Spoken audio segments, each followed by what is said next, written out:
सत्यपरिचितमध्ये आपल्या सर्वांचं स्वागत आहे। मीरा भाईंदर वसई विरार पोलीस आयुक्त निकेत कौशिक हे जेव्हापासून मीरा भाईंदरमध्ये आले तेव्हापासून त्यांनी अंमली पदार्थांविरोधात मोठी कारवाई केली आहे। यापूर्वी त्यांनी अनेक अंमली पदार्थांवर कारवाई केली असून त्याच्या ज्या फॅक्टरी आहेत त्या देखील त्यांनी त्याच्यावर छापा मारून त्याच्यावर कारवाई केली होती। मात्र मीरा भाईंदरमध्ये स्थानिक पातळीवर कुठेच अंमली पदार्थ विरोधात कारवाई होताना दिसत नाहीये। सोशल मीडियावर एक व्हिडिओ व्हायरल झालाय ज्याच्यामध्ये एक व्यक्ती एका झाडावर एखादी बॅग लटकवून बॅग किंवा एक थैली लटकवून त्याच्यामधून काही अंमली पदार्थ विकत होता। हेच ते झाड आहे, हीच ती जाळी आहे जी ह्याच्यावरती काहीतरी ठेवून एखादी थैली ठेवून त्याच्यामधून अंमली पदार्थ विकण्याचा व्हिडिओ समोर आला आहे। मात्र याच्यामध्ये गंभीर बाब अशी आहे की हा जो स्पॉट आहे ही जे ठिकाण आहे इथूनच फक्त काही मीटरच्या अंतरावरच सरदार वल्लभभाई पटेल विद्यालय आहे। शाळेच्या समोरच अशा प्रकारचं हे अंमली पदार्थ विकलं जातंय।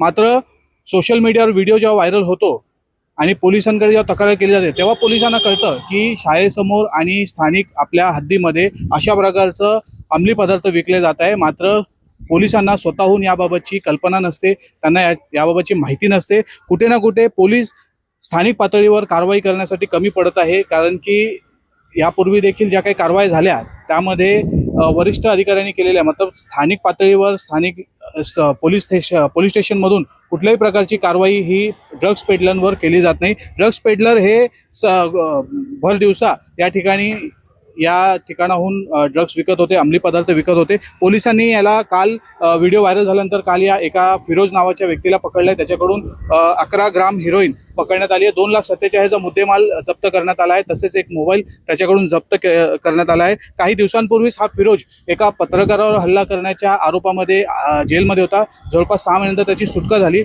आणि सुटका झाल्याच्या काही दिवसातच काल त्याला पोलिसांनी परत या ड्रग्स अंमली पदार्थ विकण्याच्या आरोपामध्ये त्याला अटक केलेली आहे।